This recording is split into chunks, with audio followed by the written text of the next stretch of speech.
Brothers, welcome back to our S K Marwa channel. तो हम लोग देखे थे डीमन वर्ल्ड। तो बिना किसी देरी के शुरू करते हैं। इस स्टार्टिंग में हम लोग देखते हैं एक घर को जहाँ के सारे लोग बड़ी बारिश में वहाँ से जा रहे होते हैं। फिर वहाँ पर एक आदमी बोल रहा होता है, हे जल्दी करो, तुम्हें पता है ना कि हम लोग को इस रात में ही निकलना है। ये सुनकर वो लड़की बोलती है, आखिरकार क्यों क्यों हम लोग इतनी रात को जा रहे हैं? अभी तो आधी रात ही हो रही है। क्या हम लोग सुबह नहीं जा सकते हैं? ये जैसे ही बोल रही होती तभी उसका मोबाइल फ़ोन नीचे ज़मीन पर गिर जाता है। वो टकराते हुए सीधे सीढ़ी से होकर के सीधे झाड़ियों की तरफ चले जाता है। ये देखकर वो लड़की बोलती है, अरे सीट, मुझे तो अभी भी नींद ही आ रही है, इसलिए मैंने तो ध्यान ही नहीं दिया। फिर उसे वो लेने के लिए चले जाती है। फिर हम लोग इधर देखते हैं उसके पापा और मम्मी को, जो कि गाड़ी में सामान लोड कर रहे होते हैं। फिर उसका पापा बोलता है, चलो जल्दी से कार में बैठ जाओ, अब हम लोग यहाँ से जाने वाले हैं। तभी बोलता है कि बेबी पहले तुम बैठो। फिर वो बोलता है, बेबी बेबी बेबी कहाँ हो तुम? फिर वो उधर उधर देखने लगता है। तभी उसका बाप कुछ देख लेता है और बोलता है, ए जरा चिल्लाओ मत, यहाँ पर कोई आ रहा है। फिर हम लोग देखते हैं उधर से किसी को आते हुए। हम लोग एक आदमी को देखते हैं जो कि बड़ी तेजी से उनकी तरफ आ रहा होता है। ये देखकर उनका पापा तो बहुत ज़्यादा डर जाता है और बोलता है, ये तो हक्का मारू है। फिर हम लोग ये देख कर सब कुछ शौक हो जाता है और बोलते हैं, क्या हक्का मारू यहाँ पर कैसे? अचानक बहुत सारे लोग उसके चारों तरफ घेरने लगते हैं और बोलते हैं, इतने सारे लोग यहाँ पर कैसे आए और कब आए? सारे लोग मिलकर उन दोनों को पकड़ने लगते हैं और उन दोनों बहुत चिल्ला रहे होते हैं और बोलते हैं, मुझे जाने दो, हमें जाने दो, आखिरकार हमें तुम क्यों पकड़ रही हो? ये सुनकर वो आदमी बोलता है, कौन कौन तुम्हें पकड़ रहा है? तुम्हें तो पता है ना कि आखिरकार वो कहाँ है? बताओ हमें कि वो कहाँ पर है। पापा और मम्मी को देते हैं जो कि शांत बैठे हुए होते हैं। ये देखकर वो लड़का बोलता है कि तुम लोग, मुझे पता था कि तुम लोग यहाँ पर शांत ही बैठोगे, तुम लोग मुझसे बात नहीं करना चाहते थे तो कोई बात नहीं, मैं बूढ़े आदमियों से बात करना भी नहीं चाहता। ये देखकर वो गोली निकाल लेता है और उसकी माँ के ऊपर पॉइंट करता है और बोलता है, तुम गई। फिर वो तुरंत गोली चला देता है। बोलता है, मैं यहाँ पर तुम लोग को बहलाने या फुसलाने नहीं आया हूँ, मैं उस लड़की को लेने आया हूँ। अगर तुम मुझे उस लड़की को नहीं दे सकते हो तो तुम लोग यहाँ पर जिंदा भी नहीं बचोगे। ये बोलकर वो तुरंत गोली मारकर उसे मार देता है। तो उसके पापा को देखते हैं जो कि ये देखकर बहुत ज़्यादा अफसोस करने लगता है और बोलता है, तुम बास्टर्ड, तुम्हारी हिम्मत कैसे हुई मेरी बीवी को मारने के लिए? और वो बहुत ज़्यादा गाली देने लगता है। ये देखकर तुरंत उसके पीछे जो आदमी होता है वो अपने बंदूक से उसे एक लात मारता है और वहाँ से जमीन पर गिरा देता है। हम लोग इधर हकामारू को देखते हैं जो कि बोलता है, मैं तुमसे आखिरी बार पूछ रहा हूँ, मुझे बता दो वो लड़की कहाँ पर है, नहीं तो मैं तुम्हें मार डालूंगा। ये फिर हम लोग देखते हैं उसके फादर को जो कि उस अपनी बहन बेटी की तरफ देखता है और बोलता है, कोई बात नहीं, मैं मर जाऊंगा लेकिन मैं तुम्हारे बारे में नहीं बताऊंगा। ये अपने मन में सोच रहा होता है। हम लोग उसकी बेटी को देखते हैं जो कि बहुत ज़्यादा अब डर चुकी थी। वो अपने फ़ोन को पकड़ कर वहाँ पर बैठ कर रोने लगती है और बोलती है, पापा मम्मी, मैं आप लोग का बदला ज़रूर लूँगी। इधर हम लोग देखते हैं उसके पापा को जो कि अपने आँख को बंद करता है और बोलता है, कोई बात नहीं, मैं तुम्हें तुम्हें बचा के ही रहूँगा। फिर हम लोग देखते हैं उसके बंदूक को जो कि उसके सीधे सर पर होता है। वो अपने उसे देखता है और बोलता है, चलाओ गोली अगर तुम्हारे पास दम है तो। हम लोग इधर हकुमारू को देखते हैं जो कि बोलता है, हाँ क्या तुमने कहा मेरे पास दम नहीं है? फिर वो तुरंत गोली चला देता है। फिर हम लोग देखते हैं एक जोरदार आवाज़ होती है। ये देखकर वो लड़की भी बहुत ज़्यादा शौक हो जाती है और अपने कानों को बंद करने लगती है और बहुत ज़ोर ज़ोर से रोने लगती है।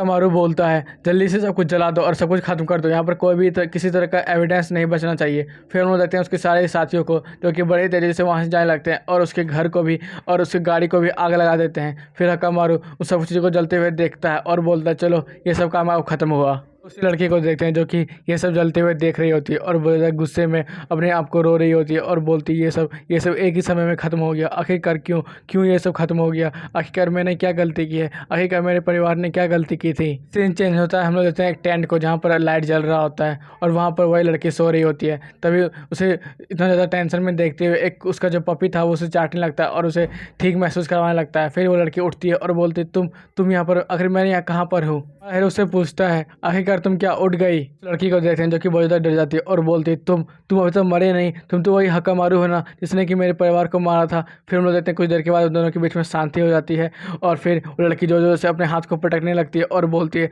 सिट, मैं तुम्हें मार नहीं सकती, आखिरकार तुम कितने ज़्यादा पावरफुल हो। ऐसा करते हुए देखकर हमारा हीरो बोलता है, तुम्हें इतना ज़्यादा अपने आप को फोर्स करने की ज़रूरत नहीं है क्योंकि तुम्हारे अंदर बहुत ज़्यादा ही कम एनर्जी है और तुम सुबह से कुछ खाए भी नहीं हो, तो क्यों ना तुम पहले कुछ खा लो, उसके बाद इस तरह का बर्ताव करो। बात सुनकर वो लड़की शर्माने लगती है और बोलती है, सिट, ये उसने तो सही कहा, मेरे पास ज़्यादा एनर्जी भी नहीं है और मैं बहुत ज़्यादा थकी महसूस कर रही हूँ। फिर वो बोलती है, आखिरकार मैंने इस बेड में कैसे पहुँची? आखिरकार कौन मुझे लेके आया? मैं तो उस समय वहाँ पर फिर हम लोग देखते हैं कुछ पास्ट का सीन जहाँ पर वो लड़की उसे मारने के लिए आगे बढ़ती है और बोलती है मैं तुम्हें मार ही डालूंगी। फिर वो बहुत ज़्यादा पंच मारने लगती है और फिर हमारा हक्कामार उसे बोलता है अरे रुको रुको शांत हो जाओ, हम लोग बाद में बैठ के बात करते हैं। फिर वो लड़की बोलती है नहीं, मैं तुम्हें पहले मारूंगी फिर तुम्हें बताऊंगी आखिरकार क्या क्या हुआ था। फिर वो लड़की उसे बार बार मारने की कोशिश करने लगती है, लेकिन हमारा जो हीरो होता है उसे डॉज करते रहता है और बोलता है पहले बात तो मेरी सुनो। फिर हम लोग देखते हैं हमारा हीरो उसे शांत करने के लिए उसके कंधे पर एक जोरदार हाथ मारता है, जिससे कि वो लड़की सीधा बेहोश हो जाती है और सीधा जमीन में आकर गिर जाती है।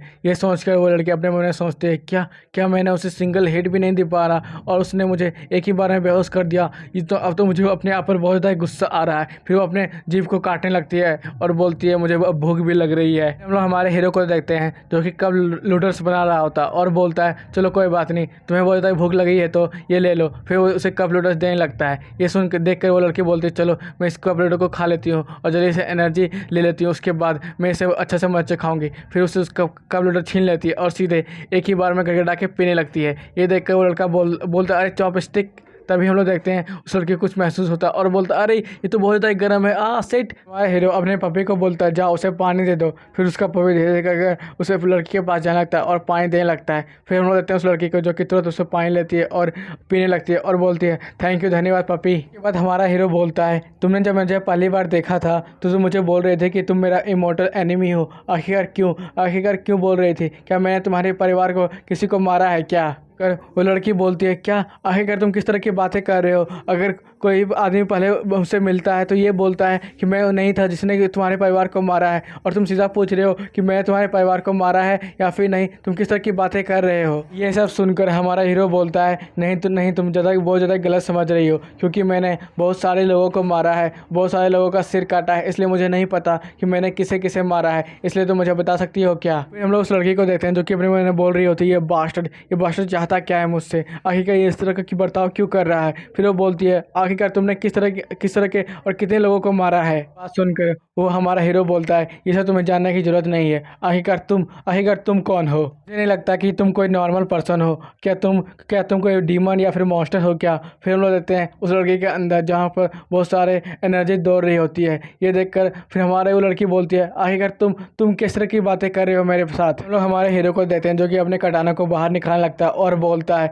मुझे नहीं पता कि आखिरकार तुम कौन हो और किस तरह की लड़की हो। अगर मैं तुम्हें नहीं जानता हूँ तो तुम मुझे शक की नज़र से देखोगी ही, और मैं तुम्हें नहीं पता कि तुम डेमन हो या फिर क्यों, लेकिन तुम्हारे अंदर से मुझे अजीब तरह की एनर्जी महसूस हो रही है। ये बोलकर वो उसे अपने कटाने को उसके सामने रख देता है। बोलता है जैसे तो कि तुमने पहली बार मुझसे मिली थी तभी तुमने बोला था कि मैं तुम्हारा सबसे बड़ा एनिमी हूँ, तो आखिरकार मैं कौन हूँ? फिर हम लोग देखते हैं उसके दो चेहरे को, जिसमें कि वो लड़की उसे देखकर बोलती है ये तो तुम ही हो, क्या तुमने ही मेरे मम्मी पापा को मारा था? फिर हम लोग देखते हैं कि वो तुरंत अपने तलवार को निकाल कर उस लड़की को मारने की कोशिश करता है। फिर हम लोग देखते हैं इधर बस खून ही खून बचता है। इसके साथ ये एपिसोड में खत्म होता है। गाइस अगर आपको अच्छा लगा लाइक सब्सक्राइब और एक कमेंट करना बिल्कुल मत भूलना। तो हम लोग फिर से मिलेंगे। Bye bye, sayonara, Tata.